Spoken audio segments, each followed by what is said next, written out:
Hello and welcome to this lecture on writing character. My name is Haley O'Gorman and today I want to posit to you and inquire about how you examine energy within your characters specifically. I refer to these as the laws of character writing and we'll spend a little bit of time breaking that down as well. At the top here, I want to establish that character exists at the heart of our association with one another. We know who is supposed to be a character, usually for what they have done, right? This abstraction and reduction into, well, he's a character, isn't he? I want to take this a bit further. It is through others we become ourselves, right?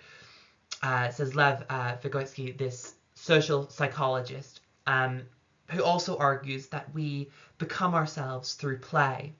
So play and character are commonalities. They're rich in bed with each other as we adopt as people roles and archetypes, mostly to have fun first and foremost, and then at some point to become, to inhabit in some regard. Writing character, making character, and becoming character can all be the same act of this creative process. Now, the precedent for creative writing guidance on writing characters, on making interesting or inventive or energized characters is not wholly original. If you want to look on YouTube for the contents of what will make an interesting character, you will find plenty of easy tips and tricks. The lesson I want to impart here is that character comes from energy, okay? It comes from a fixed location within the self and must be progressing onwards and towards another horizon. A lot of the reason I think, to speak for myself, I struggle with writing character is because I fail within myself to visualize or identify what progressing towards that horizon means. So we're going to spend a little bit of time breaking that down today as well. So, like I say, there are traits and characteristics already for you to watch and ingest and work within, to read about and to write back to. This lecture is going to introduce the laws that I think can be applied and locating where your character's energy is summoned from. These rules are not rules. They are not comprehensive. They are an encouragement if you need, or if it works better for you, an indictment of the work you have not yet completed.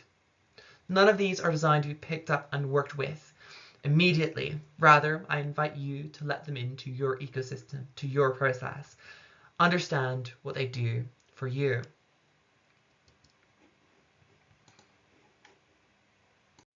It's critical as well to remember that writing character exists at the heart and well-written characters exist at the heart of why we tell stories. We are more often than not interested in the people who exist within these realms, within these ideas. And I think it's super important that you as writers begin to experiment with what you think a character should be. And they are ultimately a victim or enabler of the world around them, both in a perpetual conflict and mutual understanding with one another at a certain point. Characters are intended to change. They are intended to be broken, to be reshaped, remolded. It is important that you understand that play is how these characters emerge. Firstly, look alive. Where does your character get their energy from? This is the question that I want you to understand first and foremost. What is driving your character? What tick is it? What action? What thing? A lot of schools of writing, in my experience, rightly, more often than not, places in a material need, a need to hold something, to find something, and then separate this into a psychological absence or psychographic absence, something that needs to be found within oneself. The elixir is both a physical drink and a satiation of a need.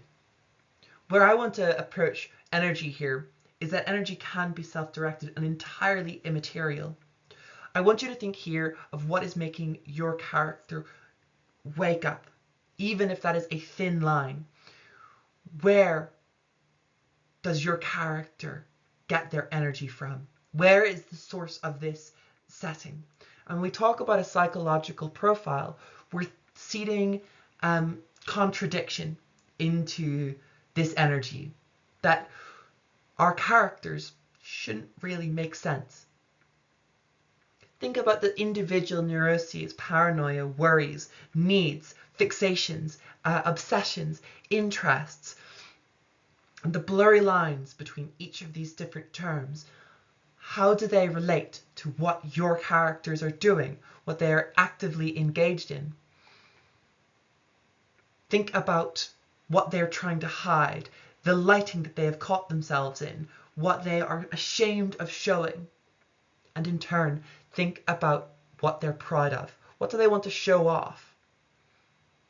I'd recommend thinking about this in simpler terms of making sure that every character ever, be it no matter the scale of the role that they play, to ensure that they have a want, multiple wants ideally, a quality of some admiration, something they're ashamed of, and something they're proud of, even if quietly. Your character then will need to be someone before they enter the stage, and we will need to believe that their life carries on in some form after they exit. Think about when we meet your character, and let this be the sort of logical through line of your writing, this direction and this energy.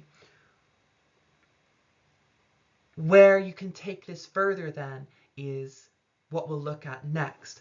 But for energy, what I want you to be able to visualize is how your character interfaces with the world around them is driven by this need, this uncertainty within oneself, this neuroses, this paranoia.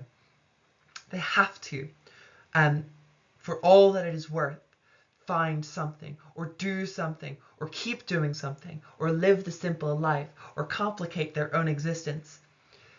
They have to look alive. They have to be trying to find some purpose within their own little pathetic existence.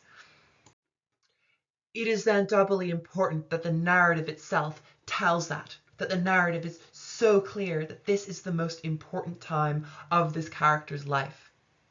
From textual and linguistic details, you will need, as a writer, to give this character their own sense of precedence. And so whenever I talk about identifying specifically the location of where energy is summoned from, this importance and this understanding of what energy could be is found within the drive of the narrative voice. How characters are presented is something we'll go on to talk about just a little bit further. But make sure to give importance and precedence to your character and their actions. They are, in many ways, beginning to fascinate, fixate, or self-select themselves in a way that is going to change their lives. This is the most important 15 minutes that we ever know this person for. This is going to be the moment of their life that changes them to some degree. It could be the beginning, feel free to lampshade that, or the end of a tumultuous period, a reflection upon it. Either way, you as the writer will need to initiate that sense of overarching importance.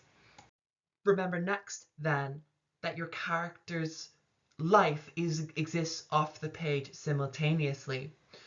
No man is an island, and therefore every character will have relationships naturally, just as you do, no matter how reclusive or isolated you may think yourself to be. Relationships have always been there, and it is these relationships that define and shape where our character's energy and focus should be. These can be as simple as asking, who do they know? What do they have? What do they need that somebody else has? These can also be, what harm has been inflicted upon them by others? What trust have they been associated with by others? How do they love, right? What does your character want to love? What do they fetishize? What are they interested in? What do they want to feel that others can feel, that they feel removed from? At times, our characters are often blind to their own relationships. Okay, so think about how isolated your characters are. They actually are. And how comfortable are they talking to other people? How comfortable are they talking to other characters specifically? What does that look like? What does that mean for them? What do their relationships mean to them? What do they value in their connection to others? And is it ever really possible for one to properly feel an emotive connection to one's own isolation? You're going to need to think about how these characters think. How do they see the world? What do they see and name and understand why things happen? This plays into what we were talking about with this psychological profile earlier, okay? Your characters, by the time we meet them, will already have been influenced either on an epigenetic level, on a biological level, or on a personal level. They would have already been the victim of influence. They are not independent of all systems. They are, in fact, well embedded within them. So then, who has more control, the character or their narrative? Are they creating something for predetermination? Okay? Are they fatalistic in their belief? Let this stage of this perspectivity be the output of your character's energy. So this fixation, need, fix, this want, let that then be driven outwards onto the text itself. And let that psychological profile be warped and be unclear here. We're not supposed to understand each other entirely clearly. We're supposed to be confused, out of place, completely out of touch with each other. We make mistakes in how we communicate. I'm doing it right now. And I think it's really, really important that you understand how you write character is allowed to reflect that. Your characters are intended to, more often than not, make mistakes. Their upbringing, their understanding, their context, their anxieties enable them to be misplaced in their understanding of how they talk to each other. Some of that, like I say, is fatalistic. Another element of that is consequential to who they are. I've asked this question here as well of how does your character see power, because I think it's quite interesting to know your characters, always to know your character's relationship to power, whether they assume it is a righteous, noble thing, or more often than not that they have quite a complicated relationship to power, that they themselves want to believe to be above it, but simultaneously accept it when they need to. Think of these little internal contradictions. Think of your own hypocrisy. How many things can you list of a belief that you will hold up until a point? And where can you begin to envelop your ideas and your characters' lives within that? Take it a step further as well. Think about the sort of broader forces that are at play within this psychological profile, happening within the head and the body of the individual character, right? Think about what they have control over, right? Their believed sense of control over their body. We like to believe that we have control over our body, but do we? We like to believe that we have these sort of conceptual understandings of power, that we can exert power if needs be, that our reflexes will kick in. At the same time, there are forces sort of constantly surrounding us, moving within and throughout our bodies. So think about this genealogy. Think about what comes before. What has this character already learned? And what are they fucking missing? So reflexes, bad instincts, bad habits, bad phrasing, embracing the mess, embracing the complete willingness to go above and beyond for no good reason. Think about the sort of spontaneity that we as people can take, that we are capable of, and what that says. Remember, people are not set in stone. They're allowed to be fluid, they're allowed to be evolving, they're allowed to be changing, they're allowed to be reacting to all of their input, to their own identification of control, of power, even their own location of where they think their energy is coming from. That is allowed to, you as a writer are able to determine that.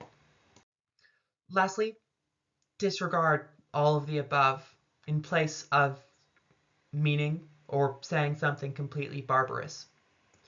The one thing I struggle to sort of fold in here is to remember that your characters are allowed relationships, specifically romanticization and affection.